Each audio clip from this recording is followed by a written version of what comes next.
Hello friends, this is Chidan. News ये है कि रिसेंटली इलाहाबाद हाई कोर्ट ने एक बड़ा स्टेटमेंट दिया जिसमें यह कहा गया कि कोई शादीशुदा मुस्लिम लिव इन रिलेशन में नहीं रह सकते क्योंकि इस्लाम इसकी इजाजत नहीं देता। आप ये देख सकते हैं, लाइव मिनट की न्यूज है कि Islam does not allow it. Allahabad high court से married Muslims can not claim right to live in relationship. बहुत ही बड़ी ये न्यूज है हमारी सोसाइटी के पर्सपेक्टिव से कि किस तरह हमारी जुडिशरी या यूं कहे कि हमारी न्यायपालिका इंडियन सोसाइटी में बैलेंस बनाने का काम कर रही है ताकि इंडियन सोसाइटी मॉडर्न वैल्यूज को एक्सेप्ट करने के साथ साथ थोड़ी अवेयरनेस भी रखे। समझेंगे क्या है पूरी न्यूज, ये मामला क्या था, इलाहाबाद हाई कोर्ट का इस पर क्या मानना है और साथ में ये भी समझने का प्रयास करेंगे कि हाई कोर्ट ने जो कहा है उसका क्या महत्व है। कहानी कुछ इस तरह है कि justice AR Masoodi and justice AK Srivastava writ petition पर सुनवाई कर रहे थे। यह पिटीशन इंडियन कॉन्स्टिट्यूशन के आर्टिकल 21 को लेकर थी क्योंकि एक हिंदू लड़की और एक मुस्लिम लड़के ने पुलिस कार्रवाई से सुरक्षा की मांग की थी। इसके पीछे का कारण यह है कि लड़की के माता पिता ने लड़के के खिलाफ FIR दर्ज करवाई थी कि उनकी बेटी का अपहरण करके उससे शादी कर ली गई है और इसीलिए इन लिव इन पार्टनर्स ने पिटीशन फाइल की थी कि ये लोग एडल्ट हैं और लिव इन में रहने के लिए फ्री हैं। फ्रेंड्स, भारतीय संविधान का अनुच्छेद 21 ये कहता है कि किसी भी व्यक्ति को जीने का हक है और बिना विधि द्वारा स्थापित प्रक्रिया के किसी को भी इस अधिकार से वंचित नहीं किया जा सकता। अब इसके आगे की कहानी ये है कि पूछताछ के दौरान ये पता चला कि मुस्लिम लड़के की शादी पहले ही हो चुकी थी और उसका एक बच्चा भी है। यानी लड़के की शादी पहले हो चुकी है और उसके बावजूद भी लड़का किसी और के साथ लिव इन में रह रहा था और इसी को देखते हुए पिटिशनर को कोर्ट ने राहत देने से मना कर दिया और साथ में कोर्ट ने लड़की को सुरक्षित अपने माता पिता के घर वापस जाने को कहा। कोर्ट ने आगे ये कहा कि इस्लामिक सिद्धांत मौजूदा विवाह के दौरान लिव इन रिलेशन की अनुमति नहीं देते।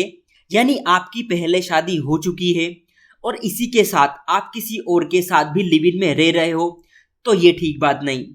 कोर्ट ने आगे ये भी कहा कि अगर दोनों लोग अविवाहित हैं और दोनों बालिग हैं तो वो लोग अपने हिसाब से अपनी जिंदगी जी सकते हैं और लिव इन में रह सकते हैं।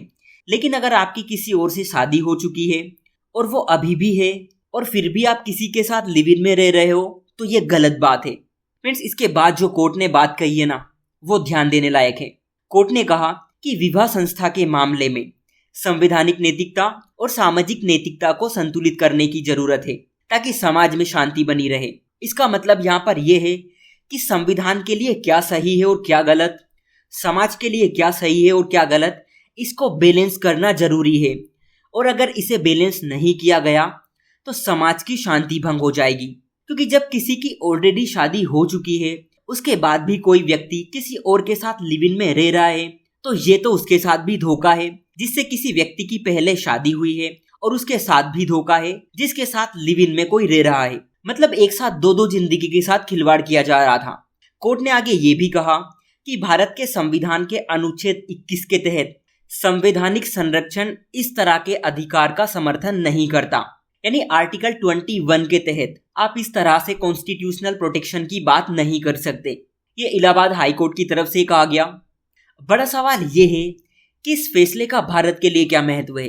देखिए, इंडियन सोसाइटी में मैरिज या यूं कहे कि भारतीय समाज में विवाह को भारतीय संस्कृति और समाज के विकास में योगदान देने वाली संस्था मानी जाती है और ये संस्था कितनी मजबूत होगी वो इस बात पर निर्भर करती है कि मैरिज कैसे की गई।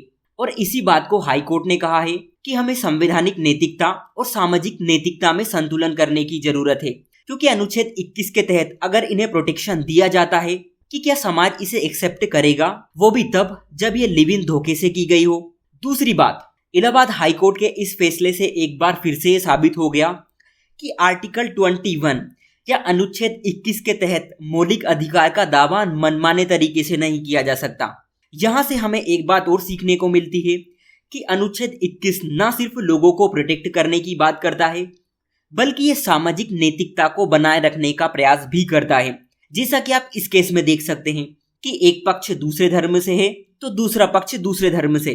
कोर्ट का ये डिसीजन विवाह संस्था को बचाने का प्रयास भी करता है कि अगर आपकी ऑलरेडी शादी हो चुकी है तो आप किसी और के साथ लिव इन रिलेशन में क्यों रह रहे हो।